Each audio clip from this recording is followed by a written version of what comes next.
Buenas noches, profe. Buenas noches. Buenas noches, profe. Buenas noches. Buenas noches. Buenas. Bueno, hemos llegado al final, aunque no lo parezca, ¿eh? Hoy es la última clase que tenemos, la última clase, digamos, teórica, bueno, y la última clase en definitiva. Así que vamos a hacer una especie de cierre ya. Voy a aprovechar también para que charlemos si tienen alguna duda y algún tema que quede puntual. Y quiero cerrar el tema de roles que quedó ahí un poco colgado, que no lo pudimos cerrar, que se habló medio a las apuradas. Me gustaría terminarlo bien, terminar la clase de roles. Y bueno, ya les habilité en el campus recién, habilité la entrega de los trabajos, así que ya ahí ustedes simplemente tienen que subirlos. Hasta el miércoles próximo los pueden subir. En la medida de lo posible, súbanlo un poco antes, pero bueno, alguien puede tener una urgencia y lo deja para el final. Hasta el miércoles 29 van a poder entrar. Después del miércoles 29 ya se desactiva ahí la posibilidad del ingreso por ahí. Yo creo que también Ulises les había pedido que se lo manden. Ulises, estás ahí, me pareció, ¿no? Hola, buenas noches. Buenas tardes, va. Hola Dolores, ¿cómo estás? Hola. Estoy acá. Sí, justo les estaba diciendo a los chicos antes que entres, que también me lo manden a mí por mi mail. Se los vuelvo a poner por el chat, por si Bárbaro, acaso. bárbaro. Por las dudas, mándenlo por las dos vías. Y ¿y qué más les iba a decir? Bueno, y vamos a ir chequeando ahí en el listado que estén, igual cada uno de ustedes, bueno, se va a ocupar también de entregarlo, ¿no? Pero de paso chequeamos. Estamos prácticamente todos los que arrancamos, lo cual es algo muy bueno.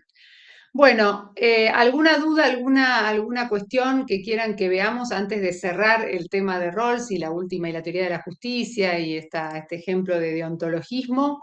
¿O no? ¿O arranco yo? ¿Hay alguna pregunta, alguna cuestión que yo no haya quedado cerrada? Igualmente esta semana nos vamos a ir hablando. Yo lo que tengo que definirles todavía es el aula. No la tengo, por eso no se las pasé. La pedí, todavía no me la dieron, así que cuando tenga el número de aula, yo publico en el campus virtual, y Ulises también les avisará, pero ponemos todos por las dudas ahí, en qué aula nos encontramos. Yo voy a intentar, porque veo que estuve mirando un poco los horarios y demás, ya por favor definan cuándo van a aparecer en esa franja. Voy a intentar arrancar, irme un poquito más para atrás, porque también alguno me lo planteó por correo y demás. Así que voy a tratar de comenzar a las 14:30. Nos vamos un poco para atrás. Entonces, ahí tenemos una franja para, no sé, no me acuerdo, 2 personas me escribieron. Esas personas que quieren irse un poco más temprano, bueno, arrancamos 14:30. Y bueno, y creo que eso era todo. ¿Hay algo más? ¿No? No, profe. Bueno, bueno, bueno. Entonces, hoy vamos a cerrar un tema, un típico ejemplo, ¿no? El típico ejemplo de teoría deontologista que muchos me pusieron que van a escribir sobre el deontologismo, sobre estas teorías que priorizan el deber o que priorizan la corrección por encima de la felicidad o del placer, a diferencia de los utilitaristas. Y como ejemplo de esto,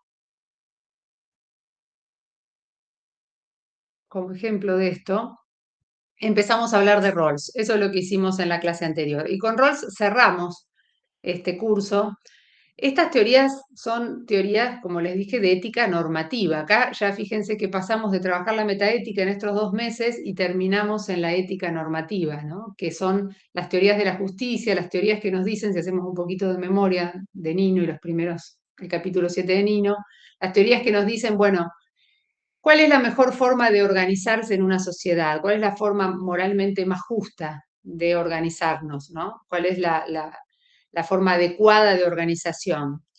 Y hay muchas respuestas posibles. Yo elegí para ustedes el utilitarismo como un ejemplo de teoría teleológica o consecuencialista, y después están todas las teorías deontológicas, ¿no? Que yo creo que la teoría de Rawls es un ejemplo, si hay que elegir, tenemos 2 meses, o teníamos 2 meses, es un ejemplo, un buen ejemplo para que ustedes cierren conociendo una teoría deontológica, una teoría que prioriza el deber por encima de la felicidad o el placer, y que es, en definitiva, no es consecuencialista, sino deontologista. Entonces, vamos a hablar un poquito, hoy vamos a terminar de hablar de Rawls y de qué propone Rawls, a diferencia de los utilitaristas. La teoría de Rawls también es una crítica fuerte al utilitarismo. Rawls cree que el utilitarismo tiene muchas fallas, y para tratar de resolver esas fallas, él propone a esta teoría, construye esta teoría de la justicia, que es ya les dije que el libro es un mamotreto bastante grande, mamotreto en el aspecto, porque el contenido no tiene nada de mamotreto, es interesante y es ágil. Bueno, les dije entonces en la clase anterior que la teoría de Rawls es un ejemplo de teoría deontológica. Ustedes ya saben, los que van a trabajar sobre los deontológicos, que las teorías deontológicas son de inspiración kantiana, se circulan alrededor de esta idea de que primero, o lo más importante es hacer lo que debemos hacer, que es lo correcto, más allá de que esto nos produzca felicidad o placer, ¿no? Esta sería la idea. Bueno, quizás lo más placentero es una determinada solución, pero lo que debemos hacer es otra cosa. Entonces, estas teorías dicen, bueno, el foco, la atención tiene que estar puesta en el cumplimiento del deber. Esto va o vale para la decisión personal, si ustedes quieren ponerla en un ejemplo concreto, como para la decisión de una teoría de la justicia. Pensemos que acá estamos hablando de una forma de organización de la sociedad, no si yo decido robar un medicamento para mi esposa o transitar todos los caminos del deber. Esa sería una decisión personal. Acá estamos diciendo en las teorías de la justicia, como la de Rawls, o las teorías libertarias, que también son deontológicas, o las teorías, o una teoría del tipo del utilitarismo, estamos pensando qué es lo mejor para una sociedad, ¿no? Entonces, distingamos un poco los niveles. Alguien me preguntó en uno de los correos, y aprovecho esto para contestar, si toda teoría de la justicia, o sea, toda teoría de ética normativa llevaba de la mano una posición metaética, o sea, si iba al lado o como llevando en sí misma, como si fuera una mochila, una posición metaética. Y sí, esto claramente es así, por eso es importante la metaética, porque la metaética, aunque uno diga, a ver, pero ¿cuál será la importancia de todo esto? La importancia de todo esto es que todas las discusiones jurídicas y las discusiones de teoría política terminan en una discusión metaética, porque lo último que nos vamos a tratar de preguntar es si hay algo que podamos decir que es moralmente mejor que otro. ¿Se entiende el planteo o no se entiende nada? Porque esto vamos a charlar el próximo jueves y ahí van a charlar ustedes y no yo. ¿Se entiende esto o no? ¿O hay confusión con respecto a esta relación entre la metaética y la ética normativa?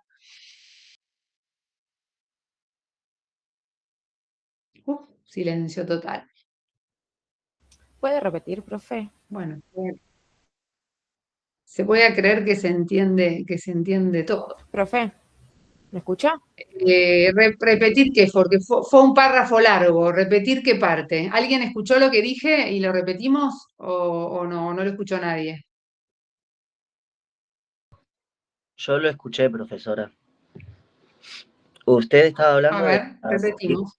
Usted estaba hablando sobre las discusiones jurídicas y políticas, siempre se termina hablando de la metaética, porque siempre terminamos en esta Bien. cuestión en la que estamos debatiendo si es moralmente lo correcto o no, para el bien de la sociedad. Muy bien, muy atento. Se agradece estar tan atento. Bueno, muy bien, perfecto. Exacto, porque ustedes podrían preguntarse ya a estas alturas de la materia que la están terminando, bueno, ¿y esto para qué? ¿Cuál es la finalidad de toda esta discusión? ¿Por qué insistir con la metaética, no? ¿Por qué insistir con la metaética? Porque toda la filosofía del derecho termina, es como si les dijera el escalón final, termina en una discusión metaética. Si yo les digo a ustedes, bueno, en definitiva, bueno, pensemos cuál será la mejor forma de punir, de castigar, vamos al derecho penal. Entonces los penalistas discuten, no, la mejor forma de pena es la pena retributiva. No, la retributiva no. Mejor la pena preventiva, es decir, que la pena sirva como un escarmiento, que la gente mire cómo se castiga al delincuente y eso le sirva como digamos, de escarmiento y tenga una finalidad preventiva. Y otros dicen, no, no, la pena tiene que tener una finalidad de reinserción social. En realidad, si una persona, de reinserción social, no, digamos, de recuperación social, si una persona, digamos, ha tenido que terminar en el delito, bueno, intentemos que a través de la pena esta persona se rehabilite, ¿no? Que son esta teoría de los fines, digamos, de alguna manera correctivos de la pena. Y otros, bueno, como ya dijimos, no, no, la pena es retributiva. Si usted me sacó un auto, si usted afectó un bien, bueno, pague de manera pecuniaria. Si usted afectó la vida, pague una especie de ley de talión, pague con su vida. Si usted privó de la libertad, será privado de la libertad. Entonces, una concepción de carácter retributivo, que la persona sufra aquello que afectó, el daño que causó. Estas serían todas teorías de la pena y digamos que ustedes habrán estudiado en derecho penal. Pero siempre terminamos en una discusión final que es metaética. Y la discusión final y metaética es, ¿qué es lo moralmente mejor? ¿Hay algo que sea moralmente mejor que lo otro? ¿O estamos decidiendo como si fuera tirando los dados en un juego de mesa? Porque si el derecho es un tirar los dados sobre un juego de mesa, que puede ser, hay teorías que sostienen eso. Ustedes fíjense que los subjetivistas, si alguno me dijo que iba a trabajar sobre el subjetivismo, bueno, los subjetivistas dicen, bueno, en realidad cuando uno expresa una posición moral está un poco expresando alguna emoción, un sentimiento, un gusto, como si habláramos de que nos gusta la Coca-Cola o nos gusta el vino tinto en lugar del blanco. Entonces, si es ese el grado de objetividad que tienen las cuestiones morales y en definitiva las cuestiones jurídicas, porque estamos castigando en base a una cuestión moral, bueno, es para pensarlo, ¿no? Es para pensar por qué castigamos. Si no hay nada objetivamente malo ni objetivamente bueno, ¿por qué estaremos castigando? Y ustedes me podrían decir, bueno, no, pero quizás castigamos porque, porque es conveniente ordenarnos. Bueno, esa podría ser otra respuesta. De todo esto seguramente vamos a charlar y van a escribir ustedes.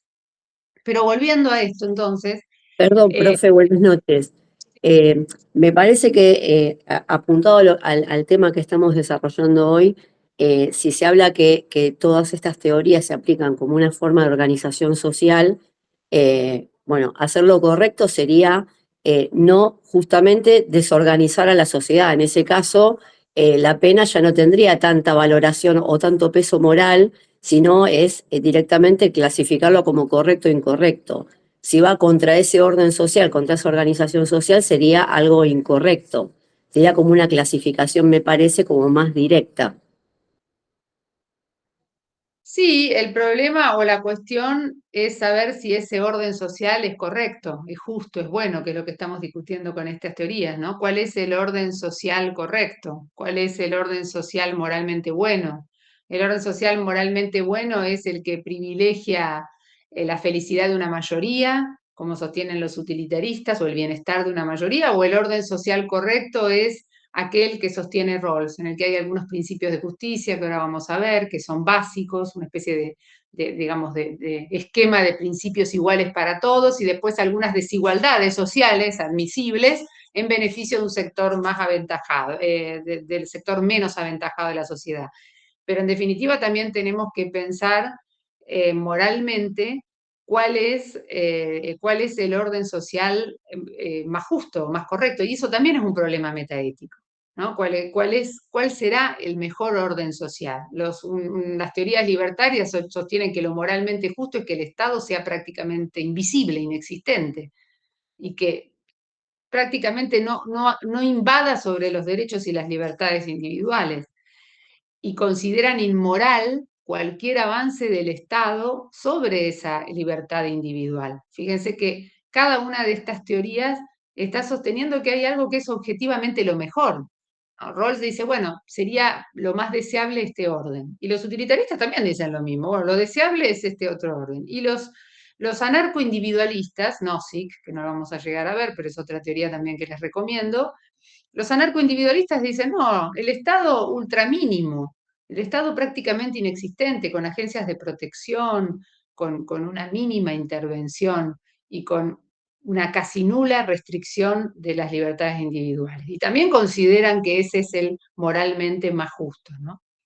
Todos los consideran. Entonces el problema después viene en saber qué es lo objetivamente más justo. Si hay algo, ¿no? También alguien puede decir, no, es imposible saberlo. No podemos, esto es una construcción. Allá están los constructivistas, ¿se acuerdan? Los que sostenían que los valores morales se construían. Un poco Rawls es un constructivista, ahora lo vamos a ver. Pero bueno, es una teoría que tiene estas tres características. Es una especie de, la teoría de Rawls, además de ser deontológica, que es lo que más les importa a ustedes en este curso, es una especie de neocontractualismo, como aquellos contractualistas que ustedes estudiaron cuando estudiaron a Locke o a Rousseau o a Hobbes, ¿no? Allá por teoría del Estado. Bueno, esos eran contractualistas clásicos. Este Rawls es una especie de neocontractualista. Tengan en cuenta que esta teoría Rawls la escribe en 1971, o sea que es contemporánea, ¿no?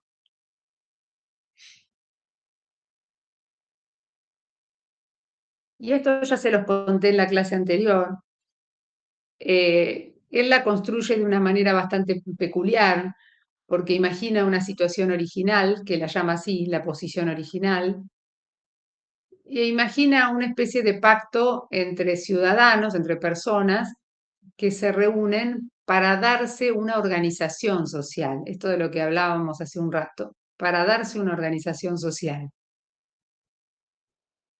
Pero como Rawls piensa que el sujeto va a ser seguramente codicioso en su estado natural y va a querer más y más y más derechos, mejores posiciones, más bienes, todo lo mejor para llevar un buen plan de vida, como les dije yo en la clase anterior. Si uno tiene que pensar que tiene que proveerse de cosas para llevar la vida adelante, como si fuéramos al supermercado, ¿no? Si yo les digo, bueno, miren, vamos a pasar adentro de nuestras casas 4 meses, y bueno, ustedes van y compran, se abastecen, digamos. Bueno, eso sería un poco lo mismo.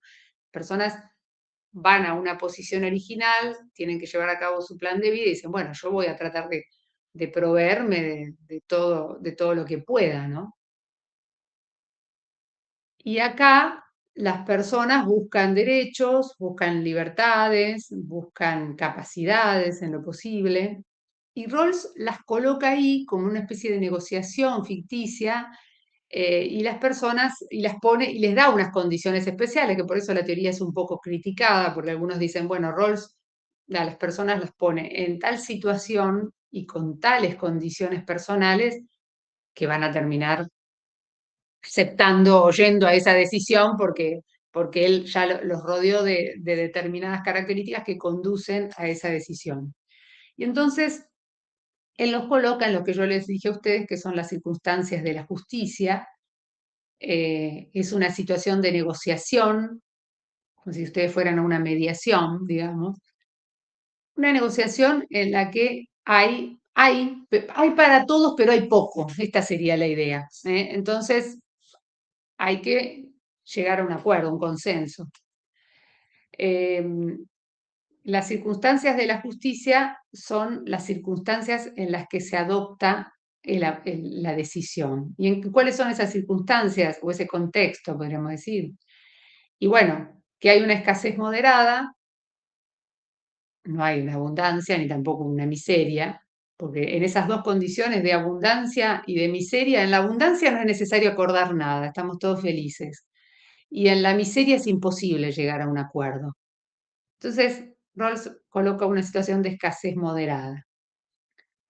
Y les coloca estas dos condiciones de las que yo les hablé en la clase pasada. El problema de la envidia, los individuos no tienen envidia, que parece un tema menor, pero las teorías sociales trabajan mucho en la envidia. Es un problema a la hora de poder, digamos, llegar a acuerdos, a llegar a pactos. Y Rawls les corre a las personas de esa condición, las personas no tienen una envidia que impida el acuerdo, es decir, no hay molestia frente al otro que progresa o que tiene más que uno, no hay una molestia destructiva, quiero decir, ¿no? Hay una envidia amable, dice Rawls, y la llama así. Una envidia amable quiere decir, y bueno, quizás me moleste un poco que él sea más rico y más dotado de capacidades, pero bueno, eso no me va a impedir llegar a un acuerdo. Y las personas están sujetas al velo de la ignorancia, que ya les dije que esto es interesante porque Rawls pone a las personas para darse un acuerdo, las coloca como con los ojos vendados, pero con los ojos vendados con respecto a su situación, ¿no? Con respecto a su propia situación futura. Es decir, es como si yo les dijera, ustedes tienen los ojos vendados, pero yo les saco la venda después y ahí van a saber quiénes eran en realidad. Y él dice, las personas no saben quiénes son. Entonces es como si ustedes no supieran cómo son, qué capacidades tienen, en qué familia nacieron, qué condición económica tienen, qué limitaciones tienen. No saben nada, solo saben que son seres humanos, ¿no? Y que hay escasez moderada y que hay que darse una organización. Ese es el punto de partida de la teoría de la justicia de Rawls. ¿Hay hasta ahí dudas o alguna pregunta?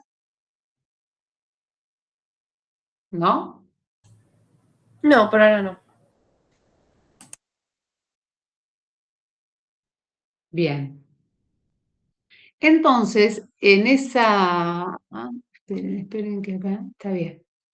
En esas condiciones, las personas, dice Rawls, tienen un listado, les diría muchas opciones sobre formas de organización, muchas opciones disponibles, y entre esas opciones está el utilitarismo. Es como si yo les dijera, bueno, a ver, ¿cómo nos vamos a organizar? Estamos todos nosotros acá. Bueno, organicémonos, no, vamos a organizarnos de un modo utilitarista. Esa sería una opción. Bueno, organicémonos de un modo egoísta. ¿No? Son todas teorías estas de filosofía moral. Egoísta. ¿Qué sería egoísta? Bueno, yo quiero que todos me satisfagan a mí. Que es que acá en esta negociación yo soy el que sale satisfecho en todas mis pretensiones.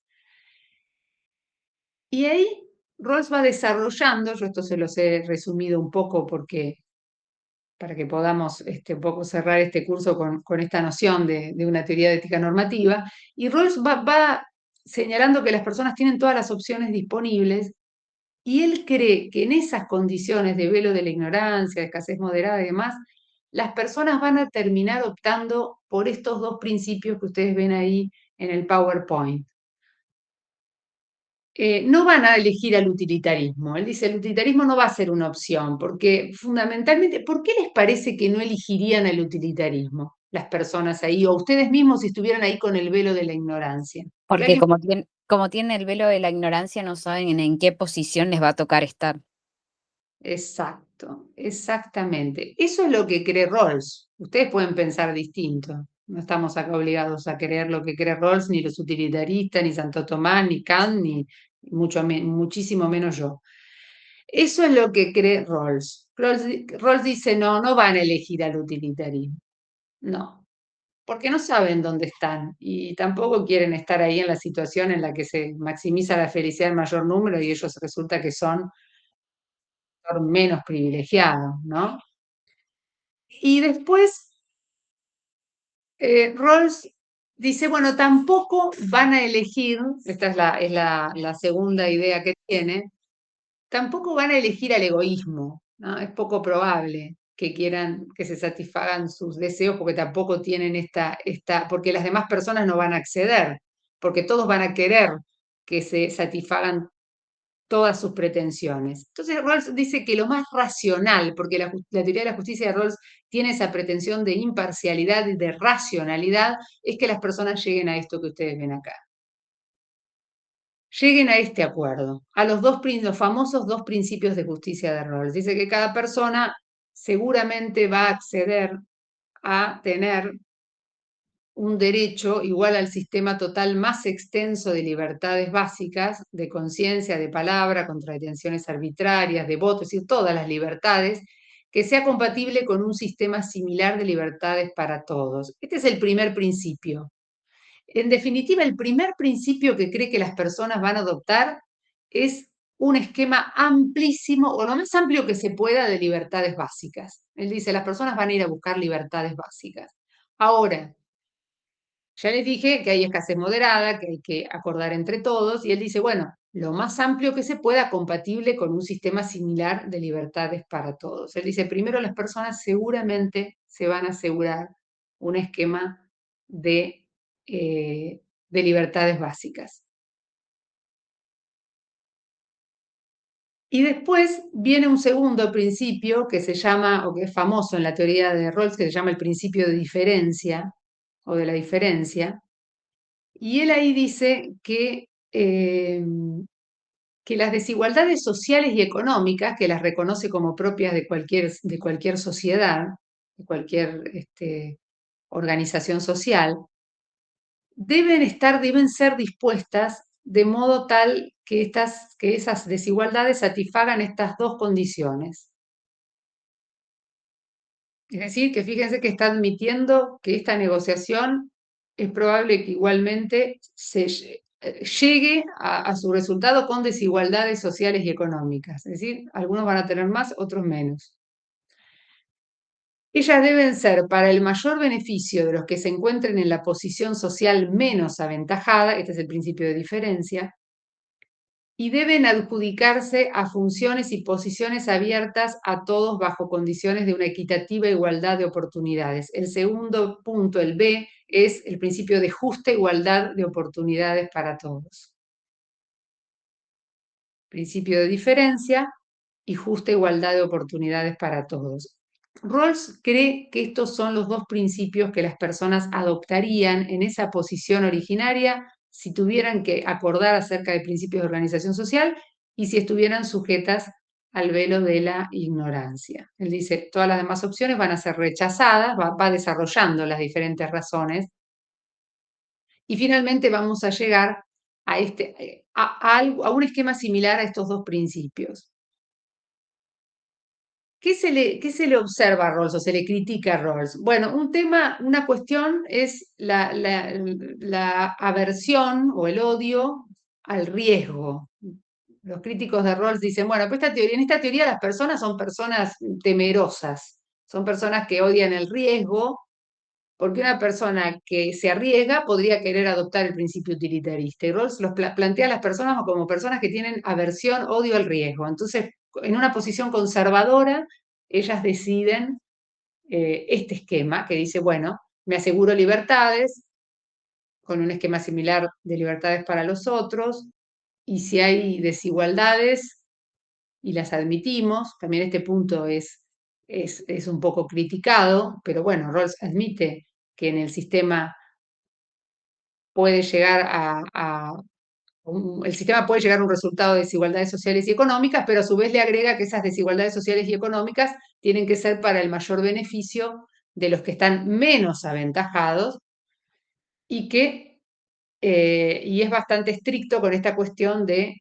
las funciones y las posiciones abiertas a todos bajo condición de justa igualdad de oportunidades. Hay un punto que Rawls critica mucho, que es lo que él llama la lotería natural. ¿Qué es la lotería natural? Es la posición en la que cada uno de nosotros llegamos al mundo. A eso Rawls lo llama la lotería natural. Dice, eso es una lotería natural. Algunos nacen en hogares más ventajosos no solo desde lo económico, desde las condiciones familiares, desde las condiciones sociales, desde las condiciones emocionales también, porque la teoría de Rawls es interesante y por eso se las recomiendo si alguna vez quieren leer una teoría contemporánea muy importante y además están leyendo lo más influyente digamos, en teoría política contemporánea. Rawls no se queda solo con el análisis filosófico o político, también hay un análisis de tipo psicológico, como ya les hablé del problema de la envidia, y de cuestiones emocionales también que inciden en todo esto. Pero él dice, la lotería natural es un elemento que tiene que ser morigerado, que tiene que ser, que el Estado, que la sociedad tiene que poder resolver, corregir sería la palabra. cada persona llega al mundo en una determinada situación y esa situación no tiene mérito moral. ¿Qué quiere decir que no tiene mérito moral? Que ninguno de nosotros tenemos mérito en eso, en cómo nacimos socialmente. Entonces, para corregir la lotería natural, él pone este principio B, que es, bueno, que las personas larguen en esta cuestión de justa igualdad de oportunidades. Es una especie de corrección de esta idea de la lotería natural. Sería, profe, casi un poco como se habla quizás del término, quizás, no sé si me confundo, como de meritocracia, no, porque eso es más del esfuerzo, ¿no? Como de meritocracia, no sé, lo relaciono un poco por medio de la definición de ese lado. Sí, tiene que ver, porque Rawls dice, bueno, que haya igualdad de oportunidades, que los puestos, él lo define de esta manera, que los puestos y los lugares puedan ser alcanzados por todos. Entonces hay un intento de trabajar esta idea de esa corrección de la lotería natural. Entonces, a la que él no le concede ningún mérito, ¿no? Tampoco la castiga, pero dice esto no tiene ningún tipo de valor. Es una posición, es un punto de partida que tiene cada persona y que es absolutamente azaroso, por eso lo llama la lotería, ¿no? Esto es producto del azar. Y ya las barajas se dan y cada uno nace con unas determinadas condiciones. Pero si las oportunidades o el acceso a los puestos, como dice Rawls, o a los cargos, o las oportunidades a través de diferentes instrumentos, pero la educación seguramente es un instrumento, ¿no? Justamente estamos hablando de esto en una clase pública, de una universidad pública, eso es una justa igualdad de oportunidades. Si hay posibilidad de tener todos una misma educación, más allá de la lotería natural, entonces muy probablemente esto sea un factor de corrección. Entonces Rawls se está refiriendo a eso. Y les aclaro, es una nota de color, que Rawls era un autor liberal, ¿no? Del liberalismo clásico, un poco como Locke, del liberalismo de tipo clásico. Estos son los dos Dolores, principios. Sí, perdón, sí. perdón, un comentario. Esto de la lotería natural también puede aplicar incluso para el derecho, mismo para el acceso al derecho, a la justicia de cada uno. En diferentes provincias, por ejemplo, puede haber diferentes formas de tratar un mismo fenómeno. No sé, se me ocurre la violencia de género, por ejemplo, creo que no me acuerdo, Smolowitz creo que lo trataba como que en Argentina decía que los derechos no son gratuitos, porque se usan recursos, burocracia, jueces, hospitales, lo que sea necesario. Entonces, como es competencia exclusiva de las provincias, la organización y estructuración y financiamiento de cada uno de esos momentos o recursos, depende en qué provincia estés. Por ejemplo, se me ocurre, no sé, es diferente el acceso a la justicia o a alguien que sufre violencia de género en el norte que en capital, por ejemplo. Incluso mismo la forma de definir el fenómeno es distinto en cada provincia, en cada jurisdicción también. Correcto. Sí, sí. Bueno, es que un poco lo que Rawls mira, pero y les resalto este hecho de que sea una teoría de corte liberal, porque si bien Rawls como buena teoría liberal no tiene un gran avance sobre la cuestión social, fíjense que hay una admisión de las desigualdades, un reconocimiento de la desigualdad, y la desigualdad es admitida, aun cuando sea a través de esta situación de que es admitida en la medida en que esto permite igualmente el mayor beneficio a los que se encuentran en la posición social menos aventajada. Pero la teoría, aún siendo de tipo liberal, es una teoría que hace mucho hincapié en esta cuestión de la corrección de las posiciones iniciales o las posiciones de partida, como él las llama. Mucho hincapié en la posibilidad de corregir esas condiciones a las que cada persona llega de manera azarosa, ¿no? Sin culpa ni tampoco sin mérito. Así que sí tiene que ver con esto que dice Ulises también. Y, y bueno, las personas llegan a estos dos principios de justicia. El primero, fíjense que el primero es simplemente, o Rawls presume que las personas van a elegir libertades antes que nada. Y después dice, van a analizar el tema de las desigualdades y cómo las ordenan. Pero primero se aseguran un esquema de libertades amplio. Acá hay un tema metaético también que después se los voy a decir al final, ¿no? Bueno, pero ¿por qué las personas, digamos, consideran que es mejor adoptar esto que aquello, ¿no? Esta es una pregunta que se le hace. Bueno, ¿y por qué esas personas en la posición original pueden saber que es mejor tener libertades que no tenerlas, o que es mejor adoptar un esquema de justa igualdad de oportunidades para todos y para los cargos? ¿De dónde? ¿Cómo saben que eso es mejor, algo mejor que lo otro? Esa es pregunta metaética.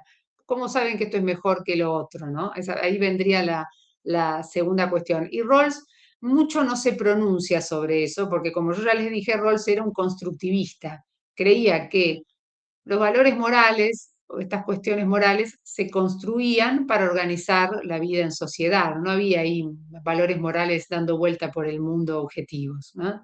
O mejor dicho, construidos. Perdón, sí construidos, no objetivos. Una cosa que les tiene que quedar claro de todo esto es que los principios siguen un orden lexicográfico. ¿Qué quiere decir? Estos dos principios que vimos antes. ¿Qué quiere decir un orden lexicográfico? Que antes, que para pasar al segundo, recuerden que eran estos que vimos antes, estos son los dos principios. El primero, el de libertades, y el segundo, el de las desigualdades, donde se encuentra el principio de diferencia y el de justa igualdad de oportunidades. Rawls dice que estos dos principios se tienen que adoptar en un orden lexicográfico. Lexicográfico quiere decir que para pasar al segundo hay que cumplir con el primero. Es decir, primero hay que tener aseguradas las libertades y después, recién, vamos a la discusión de las desigualdades sociales y económicas. ¿Qué es lo que quiere evitar con esto Rawls, con este orden lexicográfico? ¿O por qué lo imagina de esta manera? Dice, no, primero, una vez que están aseguradas las libertades básicas, el esquema amplio de libertades básicas más extenso posible, compatibles con las libertades de los otros, yo recién ahí puedo pasar a discutir la segunda cuestión, que son las desigualdades sociales y económicas, cómo las admito, cómo las organizo. Lo que él quiere evitar con esta cuestión es el regateo. ¿Qué quiere decir el regateo? Que yo pueda conceder libertades para obtener beneficios económicos, por ejemplo, algo que no me parece nada descabellado. Es decir, bueno, cedo mi libertad de expresión a cambio de una mejor posición económica, que es lo que viene después. Entonces, Rawls dice, no, para pasar a discutir las cuestiones materiales o económicas de las desigualdades y las formas y posiciones en la sociedad, primero tienen que estar acordadas las libertades. Una vez que están acordadas las libertades, pasamos a la discusión número 2. Y esto, les vuelvo a repetir, tiene como objetivo, o Rawls tenía en la cabeza, evitar que estemos regateando derechos, nada más ni nada menos, derechos o libertades en aras de obtener una mejor posición de tipo económica, por ejemplo, o social.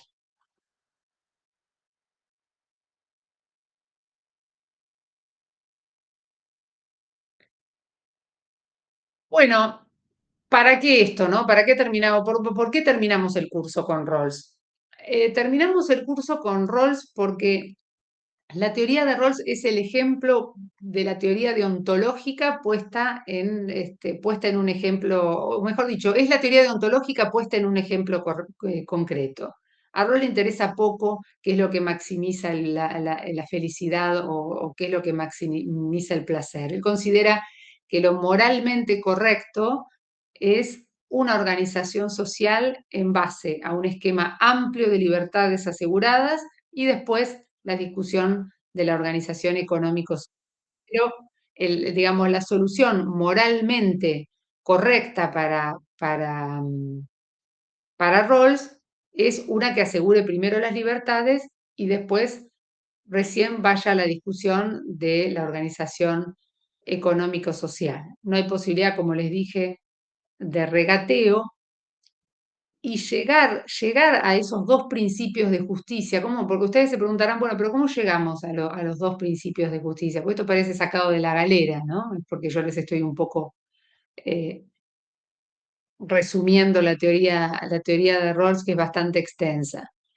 La llegada a los dos principios de justicia es parte de todo un proceso de discusión, un proceso muy racional de discusión, en el que en algún punto, y esto también es para pensarlo, las partes apelan a su intuición, ¿no? La famosa intuición moral, es decir, dicen, bueno, creemos que lo más correcto va a ser asegurarnos las libertades. Acá también viene otra crítica, otra observación a Rawls. Rawls dice que en metaética es un constructivista y uno puede pensar que es un intuicionista, porque en definitiva está diciendo que hay algunas intuiciones que le indican que lo mejor es asegurarse las libertades. Porque ustedes me podrían decir, no, la verdad es que quizás para las partes intuitivamente sea mejor asegurarse el placer o asegurarse la felicidad. ¿Por qué van a andar asegurándose las libertades en primer término y después pasar a discutir cómo se organizan la distribución de bienes? Pero Rawls cree que las personas, en ese proceso de negociación, y es un proceso que él les da mucha racionalidad, y fíjense que para que las personas sean racionales les saca un poco algunas pasiones como la envidia o como el egoísmo, las coloca como seres bastante racionales. Él cree que las personas van a llegar a estos dos principios como producto del consenso y como producto de una elección moral racional. Piensen en eso, ¿no? Rawls dice, esta es la mejor elección racionalmente. ¿Racionalmente qué quiere decir? Y bueno, voy a asegurarme, como dijeron bien ustedes, y no, mejor no me quedo en el lugar de los menos aventajados. Quizás yo sea una persona de raza negra y acaban a acordar la persecución de las personas de raza negra, o al revés, soy blanca y quieren el mejor trato, la mejor posición para las personas negras. Entonces, él dice, desde un punto de vista racional, si las personas apelan a la racionalidad en la discusión moral, van a elegir asegurar su bienestar a través de libertades, que es lo que las personas más aprecian, es lo que él piensa, ustedes pueden pensar distinto, y después empezar a discutir la distribución de bienes. Pero los críticos de Rawls dicen, quizás no, quizás las personas se quieran arriesgar, y Rawls, digamos, describe a las personas como un poco cobardes, o no, la palabra cobarde es un poco fuerte, pero bueno, por lo menos como un poco tímidas o tibias, y si, dicen los críticos de Rawls, si pensáramos en otro perfil de persona, quizás una persona menos tibia adoptaría otro tipo de solución. Tampoco pierdan de vista, y con esto ya terminamos, que la teoría de Rawls tiene muchos elementos de la teoría de Kant, y Rawls considera que esta elección que él describe, estos dos principios de justicia, este proceso de la justicia como imparcialidad, él la llama así, la justicia como imparcialidad es el proceso para llegar a los dos principios de justicia, es el que para él mejor protege esta consideración de los famosos dos principios kantianos, ¿no? De la consideración del hombre como un fin en sí mismo y de la utilización esta o de la consideración esta de adoptar principios. ¿Se acuerdan este tema de la universalización? ¿Qué decía Kant? Kant decía, uno tiene que obrar de manera tal que lo que hace pueda querer que se haga universal y uno no tenga problema. Entonces, Rawls toma estos dos principios kantianos, la consideración del hombre como un fin en sí mismo y la idea de la universalización, y dice, desde el punto de vista deontológico, esta es la mejor solución. Los dos principios de justicia toman al hombre como un fin en sí mismo y no como un medio para la felicidad de los demás o para el placer de los demás. Y además son principios que uno, si se hacen universales, puede llegar a compartir o los aceptaría. Todos creo que aceptaríamos tener un esquema amplio de libertades. Algunos me pueden decir, yo no quiero desigualdades sociales y económicas. Bueno, pero estamos en un contexto de escasez moderada. No hay para todos mucho. Ustedes me pueden decir, bueno, pero tendría que haber para todos igual. Bueno, acá vienen otras teorías que ustedes han estudiado y que también son muy interesantes de estudiar, las teorías igualitaristas, ¿no? Teorías sociales, como la de Marx y otras. Pero este es el núcleo, el abanico de la discusión.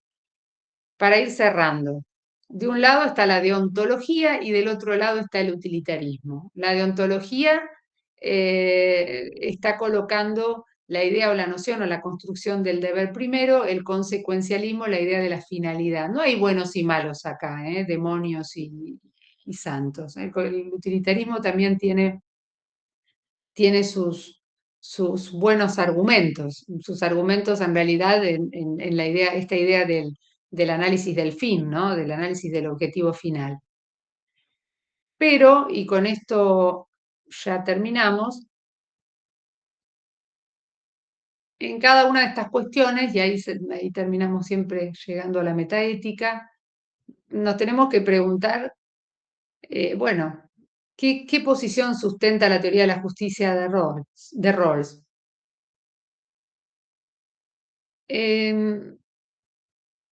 Si me preguntan a nivel personal, yo creo que Rawls es un constructivista. ¿Se acuerdan que los constructivistas, como Kant, por ejemplo, Nino también, eran los que sostenían que los valores morales se construían, ahí viene la palabra, se construían. O sea, no había una objetividad del valor moral o una relatividad o la inexistencia, como plantean los escépticos morales.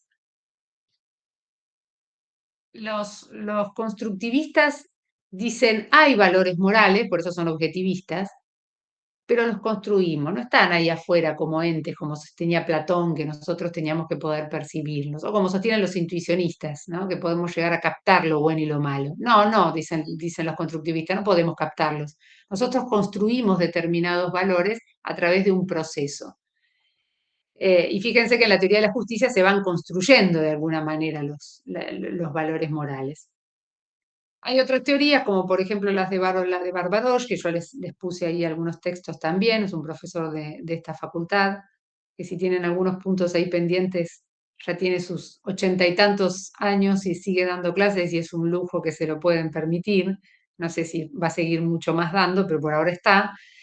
Bueno, Barbarosh dice que no, que Rawls era un escéptico moral. No lo veo tanto, pero bueno, diciéndolo Barbarosh, vayan por la posición de Barbarosh. Bueno, creo que esto es todo. Con esto cerramos la teoría de la justicia de Rawls y ya hemos cerrado las teorías y creo que acá podemos dar por cumplido el curso. Queda un pequeño detalle que es que nos veamos personalmente y conversemos un poco, pero bueno, hasta acá creo que con esto estamos muy bien. ¿Alguna pregunta? Sí, profe, yo quiero hacer una pregunta respecto de otra clase. Sí. Respecto del realismo, escepticismo y objetivismo, como que me cuesta ubicarlas dentro de los esquemas, dentro de las clasificaciones que vimos. Bien, bien. Bueno, ustedes se acuerdan que Nino les da un mapa, que yo por eso les puse a Nino para que tengan el capítulo 7. Cuando vayan a hacer los trabajos, tomen el capítulo 7 de Nino si van a hablar de metaética para ubicarse en ese mapa, ¿eh? Y porque también me gustaría que lo tengan presente al cuadro cuando charlemos, ese cuadro de división para que no se pierdan. Eso es fundamental, ese pequeño cuadrito. Ahí en ese cuadrito ustedes tenían a los descriptivistas y a los no descriptivistas.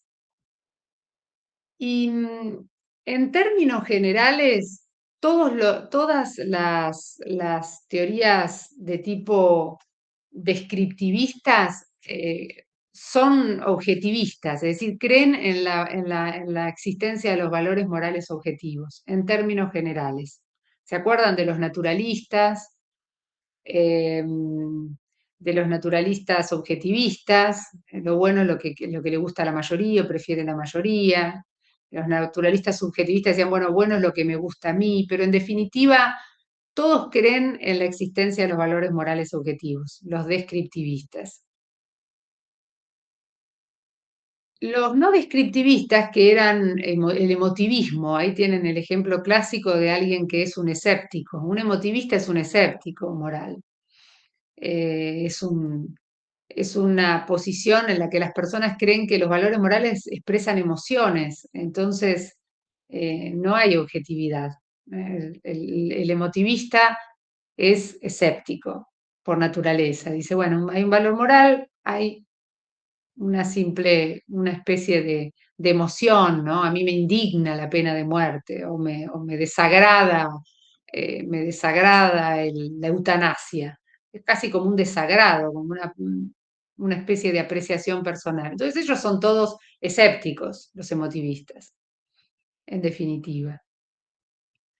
Y después el prescriptivismo, Herr, que es el autor de esa corriente que se llama prescriptivismo, Herr también es un escéptico moral, no creen en la objetividad de los valores morales. Entonces ustedes se estarán preguntando, bueno, ¿y quiénes son los que creen, en definitiva? ¿Quiénes son los objetivistas o los realistas?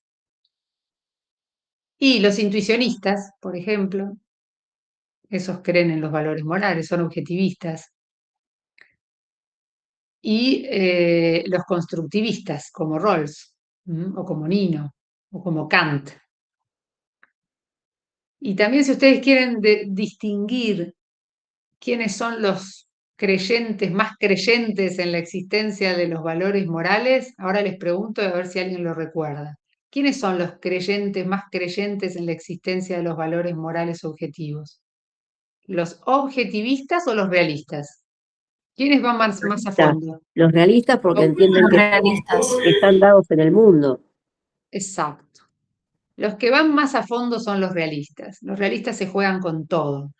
Porque el realista, ¿por qué se juega con todo? Y porque el realista dice, no solo creo que haya valores morales, también creo que están en el mundo, que son entes y que los puedo captar. Eso sostienen, por ejemplo, los intuicionistas. Eso sostenía Platón. Van más a fondo, ¿no? Eso sostenía Santo Tomás, por supuesto. Creen en los entes, en los hechos morales como entes del mundo. Entonces ellos van aún más a fondo. El objetivista es un poco más tibio y dice, sí, hay valores morales, pero no sé si están ahí en el mundo. Yo creo que los construimos, ahí lo tienen a Rawls. Entonces son un poco más moderados, porque ya no se comprometen con los entes, con captar los entes y demás. Dicen, no, hay una construcción, sí, los construimos. Esa sería la diferencia central. Y bueno, los escépticos dicen, sobre todo Mackie, algunos me hablaron y me preguntaron por el escepticismo, me dijeron, voy a escribir sobre el escepticismo. Bueno, en el escepticismo ustedes tienen una línea para trabajar. El clásico, el Platón de los escépticos es David Hume, ya les hablé de él, un señor que se escribe con H, H-U-M, Hume, no creía en nada, Hume era un empirista, decía, pero qué valores objetivos ni nada. Empirismo, o sea, todo lo práctico, lo empírico, no hay valores morales objetivos. Y de esa base, de ese origen que es Hume, en la actualidad la obra más importante de los escépticos es la que yo les puse y les cité ahí en la bibliografía, que es Mackie. Mackie, M-A-C-K-I-E, John Mackie. Mackie es el escéptico moral más influyente actual. Entonces, si ustedes quieren leer algo, hay mucho en internet, en la web. Mackie es el escéptico moral más importante, el que sí tienen que leer si van a hablar un poquito o van a escribir algo del escepticismo. Sería Hume, Mackie, y bueno, y acá también tenemos nuestra producción local. Barbarolle es un escéptico moral, ahí lo tienen. Y Martín Farrell, otro profesor también de unos 80, les estoy mandando la edad a todos, me van a matar, pero bueno, es otro profesor de esta facultad también, un subjetivista, un emotivista, un escéptico moral, también un escéptico. Ahí tienen un poco digamos, la línea, el amplio abanico. Y bueno, y ahí ustedes eligen qué les interesa más. Gracias. Nada, por favor. ¿Algo más? ¿No? Y para No, los súper ayudó esa para guía, ayudó un montón. ¿Cómo? Que personalmente esa guía, también la pregunta que hizo Karina, me ayudó un montón porque hay ciertas cosas que me quedaban ahí y ahora siento que las ordené mejor. A veces es el Y tema de la sí, estructura. sí, porque yo imaginé, por algunas preguntas que me hicieron, algún mail que me hicieron llegar, que cuando yo les empecé a hablar de realistas y escépticos, dijeron, ¿y estos dónde encajan? ¿Esto dónde van? ¿Qué parte de las teorías? Bueno, esto es transversal, es una característica, ¿no? Pero acá lo fundamental es quiénes son objetivistas, quiénes son realistas y quiénes son escépticos. Y cada teoría metaética están ahí, están un poco estas posiciones mezcladas en las diferentes teorías, ¿no? Los escépticos, los realistas y los objetivistas. Pero ustedes dividan de esa manera. Los descriptivistas, en definitiva, creen, porque la palabra descriptivismo, ¿qué quiere decir? Y que yo, cuando hablo de hechos morales, puedo describirlos y en definitiva puedo corroborar. Es esa la idea. Entonces, todos creen de alguna manera en los valores morales, con más o menos compromiso, pero creen. Y en cambio, los no descriptivistas, no, ahí les va a ayudar, y no creen los no descriptivistas en esta cuestión de que haya valores morales objetivos. La pregunta después que se tienen que hacer ustedes, y eso lo vamos a charlar ahí cuando conversemos en la facultad, es, bueno, ¿y qué importancia tiene esto? Esto es lo que hay que preguntarse. ¿Qué importancia tiene esto para el derecho? ¿Por qué esto? ¿Qué consecuencia puede llegar a tener esto para el derecho? Eso es lo que un poco hay que reflexionar. No tengo la respuesta final, me gusta escuchar las opiniones, nada más que eso. No, lo que les iba a decir, para los que van a escribir sobre utilitarismo, hay un autor que tiene cosas interesantes también y que están disponibles en PDF y demás, que se llama Peter Singer. Peter Singer. Singer, algunos se los recomendé. Es un utilitarista, pero bueno, escribe sobre cosas muy interesantes. ¿Alguna pregunta más? ¿Algo más? ¿Algo que no quede claro? Sigue en pie el contrato del otro día que aprobábamos todos, menos 3 personas. ¿Alguien en este curso estaría dispuesto a hacer ese contrato? No, Voy profe, a mire probar si nos toca la minoría. ¿vieron? Entonces Rawls tenía razón. Tenemos aversión al riesgo, como le dicen los críticos de Rawls, le decían, Rawls, ustedes tienen, sus personas tienen aversión al riesgo. Bueno, quizás son prudentes, diría Rawls, no tienen aversión al riesgo, son prudentes. Y ustedes fíjense que en este contrato que van a adoptar, no sé si quieren adoptar en el velo de la ignorancia esta. Yo podría ofrecerles, les digo, bueno, van a aprobar acá, solo 3 quedan sin aprobar. Y nadie quiere conformar ese acuerdo, ¿no? Porque, bueno, hay un velo de la ignorancia, pero desde el punto de vista de la felicidad y del placer, los utilitaristas dirían, pero es un negocio excelente, ¿no? Logramos la felicidad de un alto número, que ya se retire y ya no me ven, aunque tampoco creo que sea tan terrible, pero bueno, ya no nos vemos. Bueno, ese es el utilitarismo y el deontologismo, ahí puesto en la práctica. Bueno, nos vemos el próximo jueves. No sé, Ulises, si tenés alguna cosa más que arreglar con el grupo. Bueno, estamos todos en contacto. ¿No? No, simplemente que se terminen de anotar los que faltan y para terminar de organizar los turnos, pero nada más. Perfecto, terminen bueno, ya están, ya pueden subir los trabajos, terminen de pasar la fecha, los horarios en los que van a estar. Yo voy a poner el aula cuando la tenga en el campus virtual y cualquier duda nos escribimos. Está Ulises, me escriben por correo y bueno, y el lunes que viene ya no tenemos clases y nos vemos el jueves 30 de abril en el aula, yo lo voy a poner en el campus, nos encontramos ahí a partir de las 2:30 de la tarde. ¿Sí? ¿Listo? Perfecto. Bueno, que les vaya muy bien con los trabajos. Chau, chau. Muchas gracias, buenas noches. Gracias, Chau, profe. gracias. Chau, chau. Buenas noches.